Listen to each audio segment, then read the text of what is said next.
احمد بن حنبل جلد نمبر 5 صفحہ 77 حدیث نمبر 20752 کے اندر آتا ہے کہ حضرت ابو زید انصاری رضی اللہ تعالیٰ عنہ فرماتے ہیں کہ کریم آقا صلی اللہ علیہ وسلم نے ایک دن مجھے کہا کہ میرے قریب ہو جاؤ، میرے پاس ہو جاؤ۔ فرماتے ہیں کہ میں اللہ کے نبی صلی اللہ علیہ وسلم کے پاس ہوا، آپ نے اپنا دست مبارک، اپنا ہاتھ مبارک میرے سر اور داڑھی پر شفقت سے پھیرا اور یہ میرے لیے دعا کی، اے اللہ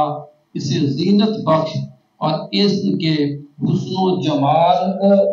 گندم گوں کر دے، یعنی کہ وائٹ اور بلیک کو ملا کے جو ہم ایک نورانی چہرہ کہتے ہیں، اس چہرے کے لیے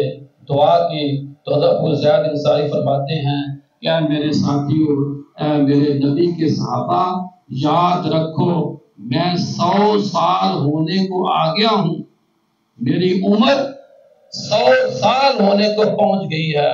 اور اس 100 سال عمر پوری ہونے کے باوجود آج تک میرے سر کا اور میری داڑھی کا کوئی بال جو ہے وہ سفید نہیں ہوا۔ کیوں؟ کہ اللہ کے نبی نے میرے سر پر اور میری داڑھی کے اوپر ہاتھ پھیرا تھا اپنا۔ یہ اللہ کے نبی کے ہاتھ مبارک کی برکت۔ اور اسی طرح صحیح بخاری کی جلد نمبر 1 صفحہ 202 اور حدیث نمبر 116 کے اندر آتا ہے، حضرت ابو ہریرہ رضی اللہ تعالیٰ عنہ فرماتے ہیں کہ میں اللہ کے نبی کے پاس بیٹھنا تو میرا جو حافظہ تھا وہ کمزور تھا، حدیثیں میں سنتا تھا لیکن مجھے وہ جو احادیث ہیں وہ یاد نہیں ہوتی تھی۔ تو میں نے اللہ کے نبی صلی اللہ علیہ وسلم سے کہا کہ اللہ کے نبی دعا کریں میں آپ کی احادیث کو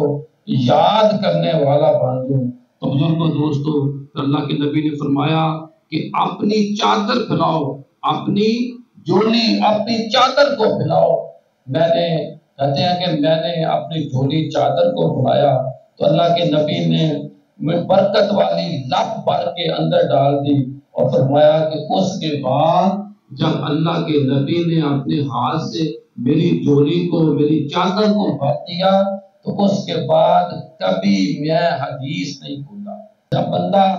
لا الہ الا اللہ محمد رسول اللہ صلی اللہ علیہ وسلم پڑھ لیتا ہے تو پھر پورے کے پورے جسم کو اسلام کے اندر داخل ہونے کا حکم بھی ہے۔